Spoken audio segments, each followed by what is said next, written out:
The rain always had a way of making the city feel smaller. It softened the noise, turned headlights into wandering stars, and blurred the sharp edges of memory.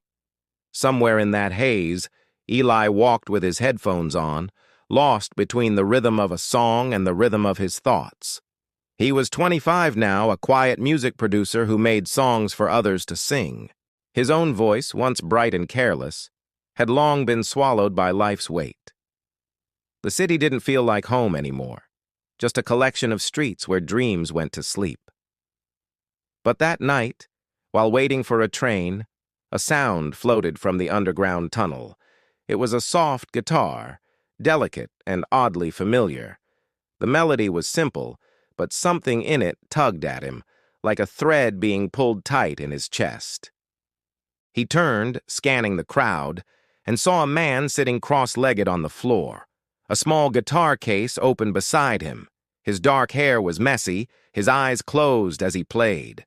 The world around them blurred into silence, except for that song. And then, it hit Eli. He remembered that melody. He'd written it when he was 10, with someone who used to sit beside him in a backyard full of fireflies. They were just 10 years old. Two boys, Eli and Noah, spending their afternoons making up songs on a toy keyboard that only worked half the time. They'd promised to form a band one day, to write songs that would make people feel seen. But life, as it always does, had other plans. When Eli's parents moved to another city, they swore they'd stay in touch. But they didn't. Phone numbers changed, times stretched, and those childhood promises faded into dust. Now, standing in the subway, Eli wondered, could it be him?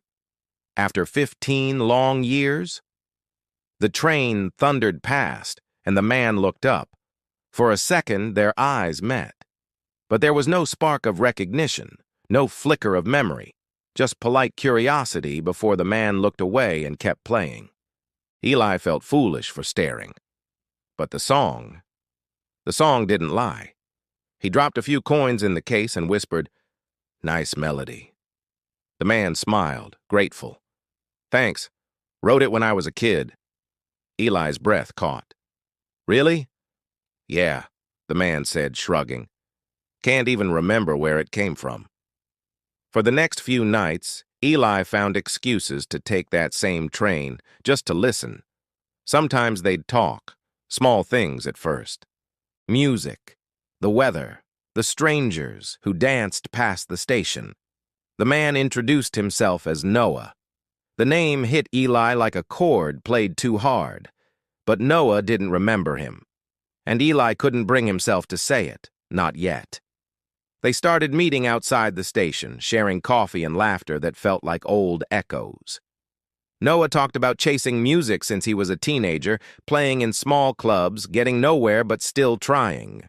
Eli mentioned he was a producer but kept his own success quiet. He didn't want to break whatever fragile connection they'd rebuilt. It was easy, almost too easy, to fall back into rhythm again. Weeks turned into a month. Eli started writing a new song, something soft, unfinished, and aching. He called it Heartstrings. It wasn't meant for anyone. It was just what it felt like to remember someone who didn't remember you back. But one night, Noah came to his studio, curious. "Mind if I listen?" he asked. Eli hesitated, but then pressed play. The melody filled the room, a gentle piano over a quiet beat. Noah listened with his eyes closed, swaying slightly, his lips forming silent words, and then, halfway through, he froze. His hand lifted slowly to his chest, and for the first time his expression shifted, something raw and uncertain. "I know this," he whispered. "That little run on the right hand. I used to play that with someone. A long time ago." Eli's throat tightened. He couldn't speak. Noah looked at him, his eyes searching for something in his face. "Did we—" The silence stretched between them, heavy with everything left unsaid. "I think," Eli began carefully, "you used to live near a park with a broken swing set?" Noah blinked, surprised. "Yeah." How did you... Eli smiled faintly. We used to make songs there. You called our band Skyline. The air went still. Noah just stared at him, eyes wide, as disbelief slowly gave way to realization. He covered his mouth, a small, shaky laugh escaping him, completely overwhelmed. Eli? Hey, Eli said softly. It's been a while. They stayed up all night after that, talking like time had just folded in half. They filled in the missing years. School, heartbreak, half-chased dreams. Noah confessed that he'd kept playing music because of a song he could never forget, even though he never knew where it came from. Eli didn't have to say that the song had come from him, too. The morning crept in through the studio window, golden and quiet. Noah strummed a few chords, humming the heartstrings melody. Eli joined in, their harmonies falling into place like they'd never been apart. For a moment, it felt like they were 10 again, in a backyard full of fireflies. It felt like the world had waited for them to find each other again. But the world never waits forever. 2 weeks later, Noah got an offer, a chance to tour with a major band overseas. It was everything he'd ever wanted. He came to Eli, excitement in his voice but apology in his eyes. I don't know when I'll be back, he said quietly. But I'll write. I promise. Eli smiled, even as something inside him cracked.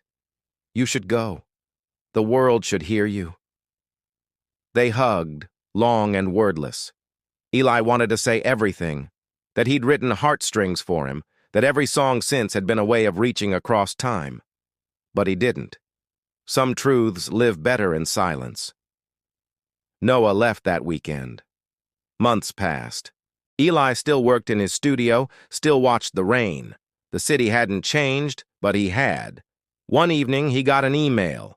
There was no message, just an audio file. He pressed play, and there it was, a new version of Heartstrings. Softer, brighter, with a voice that wasn't his. Noah had turned it into a song for the world to hear. Eli listened until the last note faded. Then he smiled, a small, proud, and aching smile.